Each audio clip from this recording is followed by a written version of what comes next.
Hey, ladies and gentlemen, welcome back to another episode of the podcast. I'm your host, Kia Orion. You could be anywhere in the world, but you're here with me, and I appreciate that. And right now, you're tuning in to my parents' house. So welcome to this beautiful cabin in the woods. Um, I wanted to, first of all, tackle a couple things. If you're tuning in on audio, nothing's going to change. Still rocking and rolling. If you're tuning on video, you're going to notice that things have changed a little bit. It was my 30th birthday this month, which is nuts, and I want to talk about that. But because of that, I used a little bit of that birthday money to level up. So I got a new camera and a new lens. I decided if I want to take this content more seriously, then it's about time that I stepped up the setup. So this one's not quite as portable, not quite as easy per se, but I think that'll make the quality a little bit better in terms of the video content stuff. So yeah, just stoked to dive into this with you guys. I have a couple things. I haven't been potting for the last month or so. Just been with mom and pop doing the damn thing. So excited to kind of get back into it next week. I'll be moving to Colombia and hopefully find my own place within a couple days, week or so. So I'll kind of get back to regular scheduled programming. But for now, figured I'd at least just cover kind of what's been going on the last few weeks. Life at home with mom and dad, 30th birthday, and a couple other small adventures in between. So first things first, let's tackle the big 3-0, and then we'll get to the good stuff later on. But turned 30 on June 3rd. It's Gemini season, and um, it was probably one of the best birthdays I've ever had, and it was something that it was kind of pandemic 30th. So a lot of times when you think about turning 30, or at least when I thought about turning 30, I was always like, assumed to be with friends or some sort of party or something. But in typical kind of Kia fashion, I kept it, played it pretty close to the chest, and just celebrated with my family. I always tend to feel especially lonely on birthdays. I think because you realize you're getting older, and I'm always just kind of a little bit more introspective, a little bit more reflective. And so I was like, I want to spend this with mom and dad. And so I came back to the States. I was in Mexico City, and I came back to the States because both my birthday is in June. My grandpa, he's passed away, but we celebrate him. His is in June. My dad's is in June, and it's Father's Day. So you could kill four birds with one stone in that regard.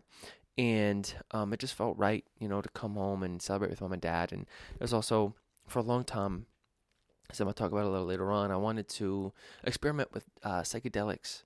And so I just realized I thought it would be cool, very typical kid fashion too, to want to, do psychedelics with my family at home. It's not like they were doing it, but just to be around them and be safe and have that sort of environment just kind of dawned on me one day that I felt like that was just the right move. So it was just kind of all these signs to me that felt like it was pointing towards coming home.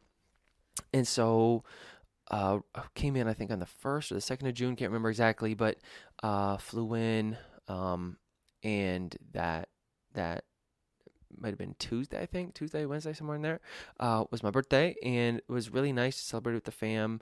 Super low-key day. I told them I wanted to keep it low-key, just because I like to, every birthday, for the last three, I celebrated them alone, actually, in Thailand, in Vietnam, and then in Oaxaca. And so for the last three, I like to just kind of think about where I'm at in terms of, what's happened over the last year, and then also where I'm going, what in terms of ideas, and where I want to go with it, and just reflecting and just kind of spending that time. I told them I wanted to just kind of take that time to go turn inward and figure some stuff out. So it was a great day, but then also we went on a long walk. Had some good food. It was great. But my older bro was gonna come in that evening, so we could, all have nice dinner together. He drove up from Philly because he's the man, and we had a great dinner. Dad grilled some chicken. My mom busted out some of this world famous pesto I've been telling you all about. I haven't really been telling you all about it. I've been keeping it as a best kept secret, but mom makes the best pesto in the world. So sorry to your mom. But mine's better. You already knew that though. And so we just had a nice dinner and kind of chilled out. And then after dinner, we were going to play cards or something. And my brother's like, actually, guys, like, I want to show you this project I've been working on. And I was like, okay, that's cool. That sounds sounds, no sweat. I'm always curious what Big Bro is working on. And so we posted up um, in, in the kind of living room, got some ice cream, and my brother, opened his laptop, and I was like, okay, so tell me about the project. And he rolled it, and it was um, a surprise video that he and my mom had put together of like homies from Philly, homies from, the Digital Nomad Adventures, and everything in between, just some folks that had sent in little clips saying happy birthday. And I had no idea. Um, and my mom, I don't know how she orchestrated it, but like I said, she's the best. So she was able to pull it off. Uh, just somehow had reached out to these folks and all of you guys, and um, it was really cool. It was just one of those moments when it was happening that I'm usually not a big surprises type of guy because I just kind of like to be in control. That's something I'm going to talk about a little bit later on with the psychedelics and everything. Just like I like to kind of know what's going on, even if it's some surprise, I like to kind of have an idea. But it completely took me off guard. But it was one of the best surprises of my life, and I think one of the best nights of my life. Easily one of the best birthdays I've ever had. Even though it was just celebrated here at home with mom and dad, but then obviously with all of you and people just sending videos just saying, "Hey Kia, happy birthday," and it I think it's really easy, and this is speaking to myself, it's really easy to forget how many people care about you. Just in the day to day, you get caught up doing your own shit. You aren't really reaching out to people, and vice versa. You have those friends you catch up with periodically, but um, I think that's really that goes for all of us, and it's just really powerful. I went to bed that night with so much love in my heart, just because it's nice to feel cared for and cared about, and we get all so wrapped up in our own BS that I think we sometimes forget how many people are actually out there that care about us. So, um, I think my dad's getting a call.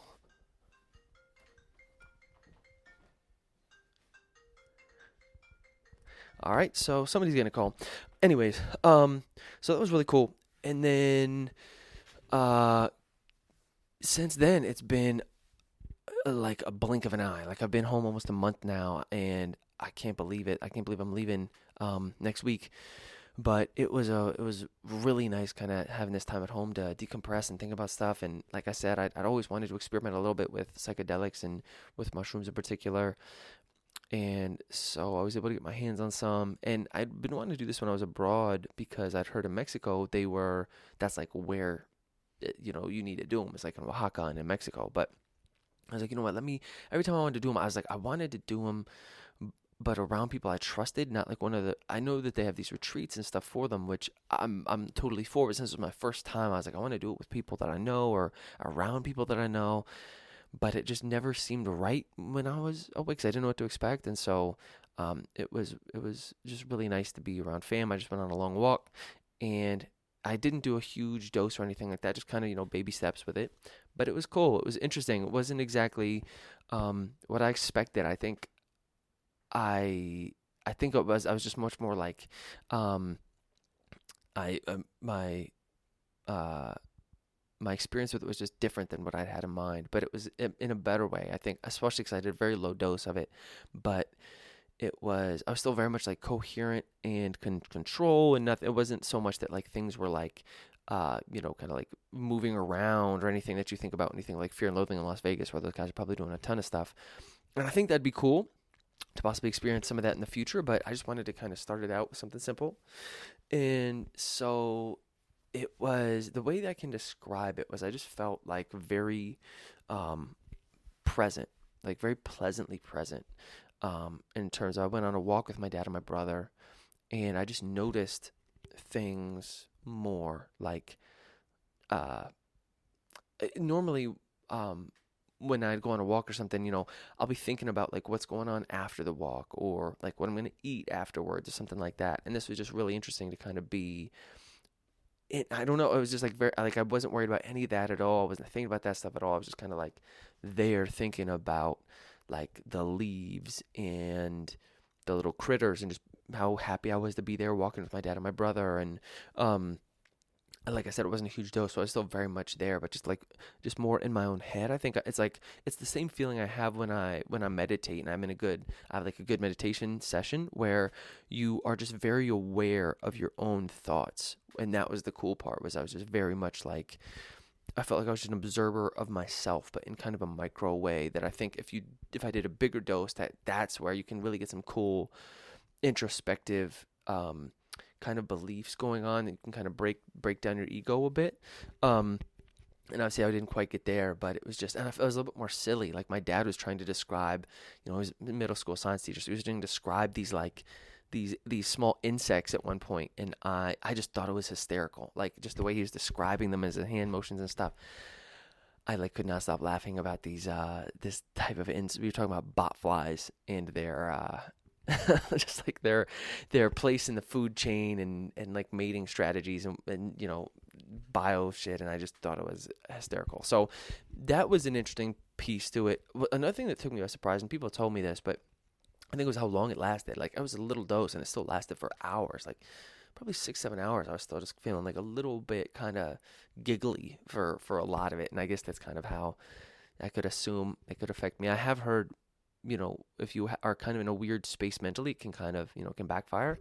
But this was a nice surprise. It was just like kind of a fun, introspective experience that I'd like to dabble in again. I think for me, the biggest, and this is the something like key, is that really a problem? For me, the two things, my two parts of it that I'm like, why I would want to do it again, but also why I'm like kind of like I'm not like in a rush to do it again, is one, there's like this nausea that like I felt, that I think is a part that comes with mushrooms when you do psychedelic mushrooms, because I think that's what the psychedelic, the psilocybin, I think that's like the potent piece that gives you that experience, is also, I think your body registers that as a toxin, I'm pretty sure. So that's why your body like is not, it's like you feel uncomfortable, and why if you do other psychedelics like ayahuasca and things like that, like purging or throwing up is part of the process. Like that's part of what you do, and that's part of just what happens. Where for me, I think I wasn't expecting that kind. And this was a low dose, like I said, so I wouldn't throw up or anything, but just felt like uncomfortable in my stomach for a while. And I don't love that feeling, and it lasted for a bit. So I was like, maybe there's a way around that, or maybe I could just experiment with like acid or something where it's more synthetic and it doesn't have that piece to it. But that, and then another part that I think is cool, but also it depends on what you want, is that it just lasted so long. Like I'm just such a, maybe this is key as lessons in like letting go, but it just lasted so long. I wish that like I could have like a cool experience and then just like dip out of it, and like there's just other shit I want to do. You know what I mean? Like I don't want to be kind of like in my own head or feel like giggly or kind of like, I'm introspective as is, but like I don't know. I just got other stuff I want to do, hang out. Excuse me. That I think it just felt like it carried into the night, and then hit like a little dip afterwards, which I think my dad said is a good point. He says whatever goes up must come down, which is I think some dad OG wisdom. But that would be the piece. Maybe it would be like I just need to like set aside a day, but again, you kind of lose it. You don't lose a day. You're having the experience, right? But I don't know. There's just other stuff I'm interested in, and that I think next time I want to do it. I can just really set aside like a whole day for it, and like that is just the thing for that day, and that's it, and just like taking that day off. But yeah, those would be the two pieces of that. So that was kind of the first part of the time at home. It was the 30th birthday, just thinking about that, and just kind of different reflections on the last 30 years and how fast it goes and everything like that, which is kind of nuts, that I still haven't quite wrapped my mind around, because you have these ideas of what you think you're going to be doing when you're 30. And I think that's the whole piece to, I'm building this brand called When and Where with my buddy Andre. Shout out Andre. And it's like a clothing brand and record label. I see it as like Drake's OVO owl, and record label as I kind of see this like When and Where. That's kind of like that'll be our OVO.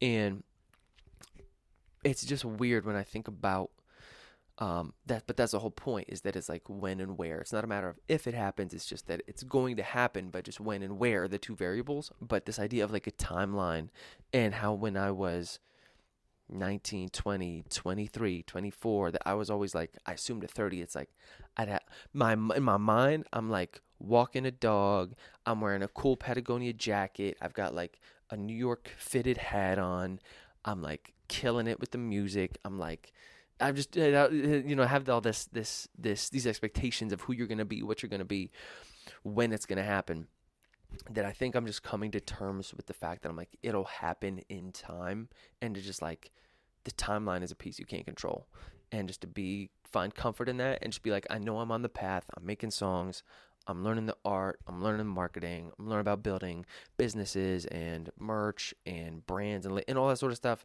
and just how to enjoy that process and be like, when it happens, because this is another piece I think is interesting with this thing about the 30. And I was talking to a buddy of mine, a mentor, and he's like, keep your 30s, like in rap years, you're pushing your expiration date. And I think a lot of times when it comes to artistic pursuits, I'm like, in rap years, that's like 500 years old, because most people, kids now are getting popping at like 16, 17. So I'm just like an old man OG for them. But in my mind, in my heart, I still feel, that's how, I still feel like I'm young and full of energy and still figuring it out. And you realize that never goes away. And so I think to staying young in that regard is important. But also, when people talk about artistic pursuits and the fact that they like that idea of like, should I stop? Like, should I quit and like do something else?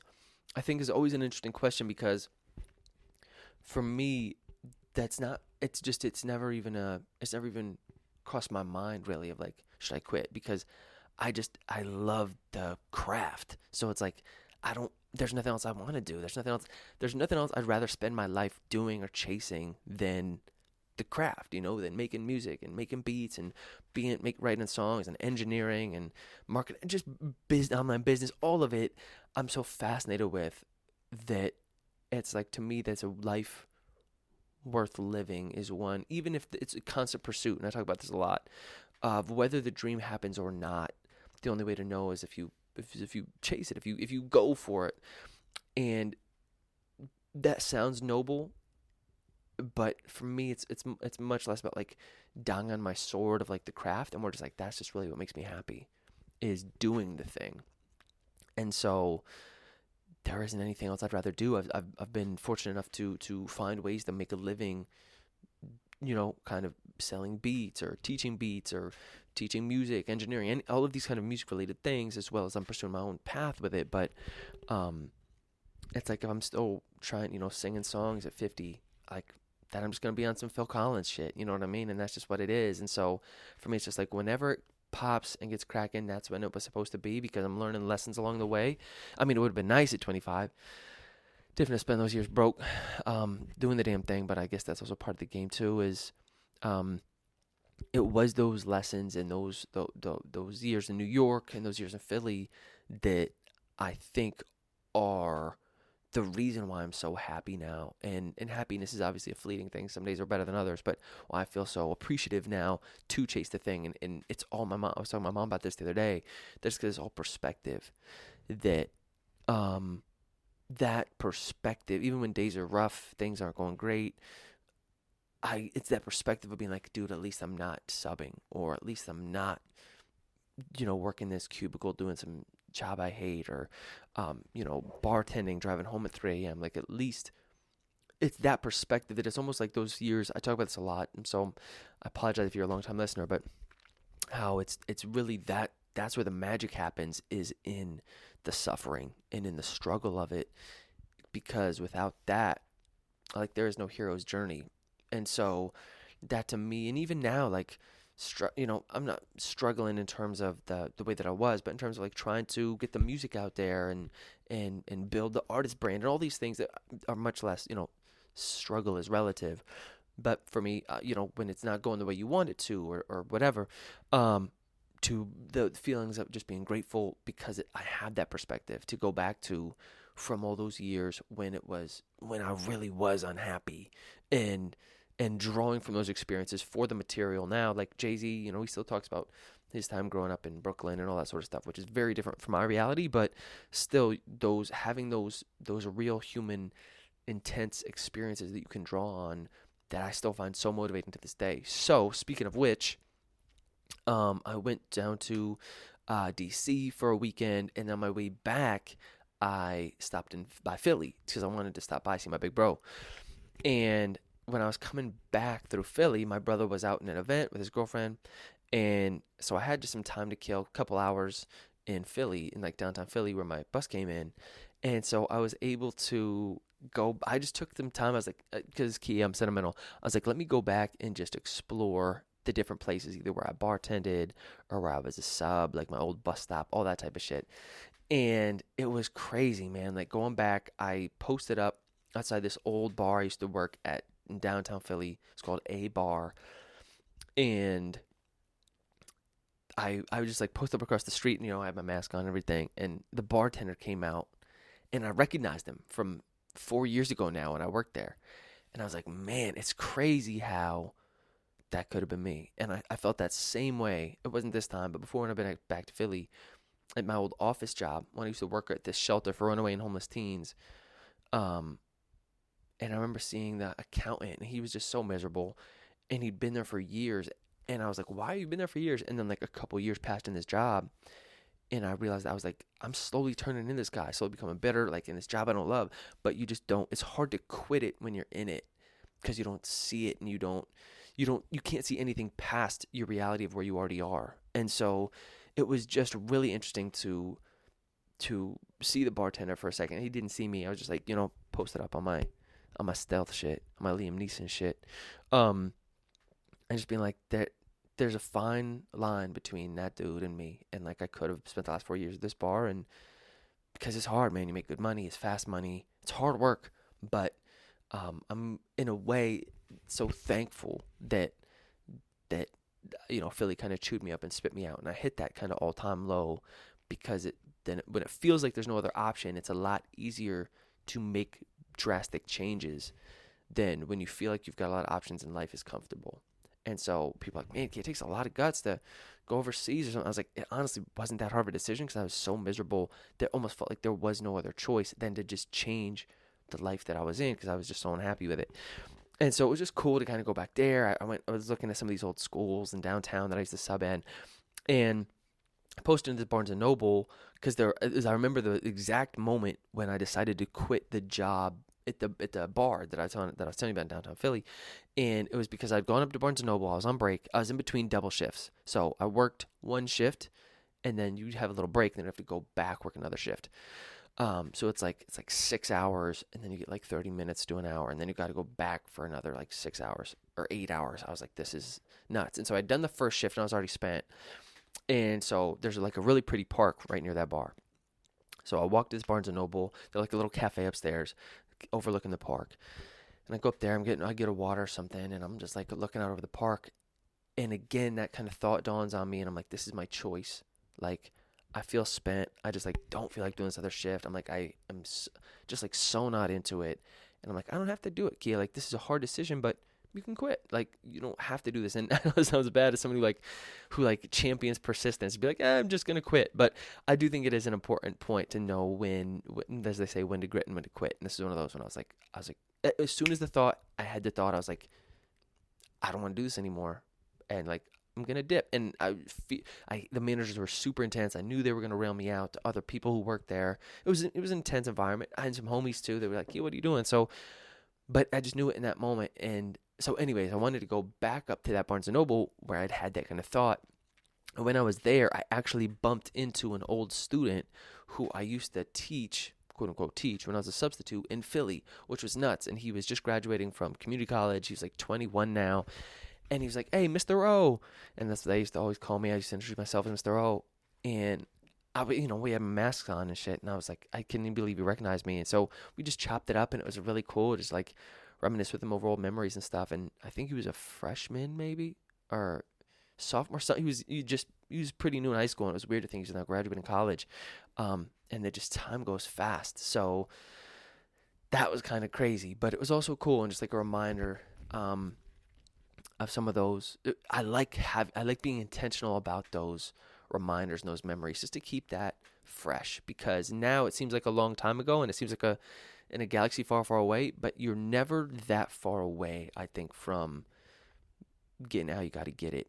And that these chapters and seasons of life that like you uh, in a couple bad decisions I could be back there pretty quickly. So just to like, even though right now it feels like I'm kind of um riding high, like just to keep that in mind and to keep the nose to the grindstone, stay on the path, continue working, um, because that other side of life that I lived for so long is always kind of right there, kind of behind me, kind of whispering in my ear. And I realize I feel blessed to be doing what I'm doing, but to not take any of this for granted and to kind of just stay um, pushing, keep pushing.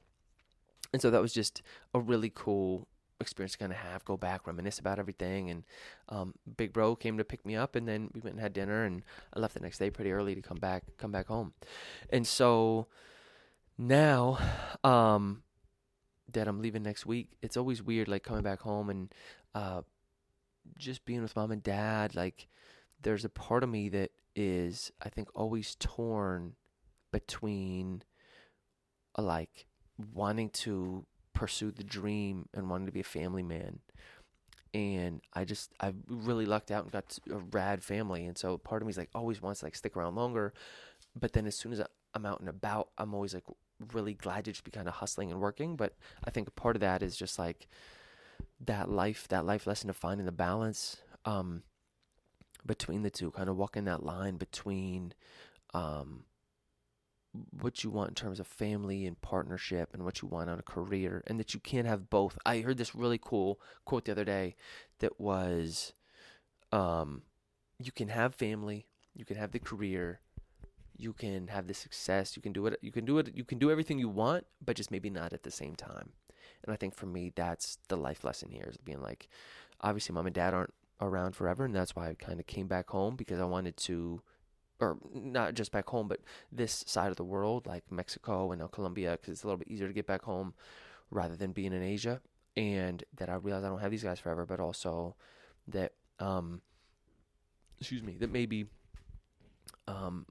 there will be a time to do my own family thing, but that right now, when I was coming back through New York, I always make it I try to make it a thing to stop by and see Madison Square Garden, because that's still the dream. So I took a picture of it. I made it like the background on my phone, just to kind of as a constant reminder for myself to be like, don't forget what you're chasing. And it seems so far off right now, and it feels so crazy right now, but there's a part of me that still feels like it's just such a blessing to have a dream so big, or to chase a dream so big.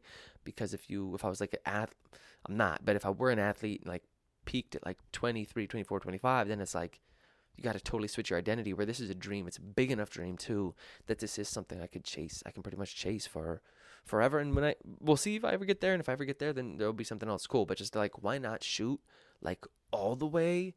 Because like, in a way, you kind of don't want to achieve the dream, because it gives you so much purpose to chase it, which is kind of a mind fuck, but is the truth. And so it was cool to kind of come through New York, and just feeling like, come through New York feeling like a nobody, and just thinking about like the people who have their like Spotify billboards up in Times Square and stuff, and like come through Madison Square Garden, like, dude, it'd be so rad to like be an artist who's on. And it seems so far away right now, but at the same time, trying to just embrace the fact that in New York, especially when you see so many people are hustling and just working jobs, just like tough. New York is tough, especially if you don't have money. Just to be even chasing the thing and to make music full time is a privilege. And that alone itself was just like very comforting, even though it's not like I'm got $1 million, but coming through there and just to be able to dictate. I think having the freedom to dictate my life is such a rare thing to have, and to not take that for granted. And that's where like the dream, whether it comes true or not type shit, is the fun part. And so yeah, I'm gonna keep this one. I'm gonna cut this one right there. In terms of next steps, I'll probably be MI for a little bit because I'll be down. I'm moving to Medellin. Gonna give Colombia a shot. I've been hearing about Colombia for ages.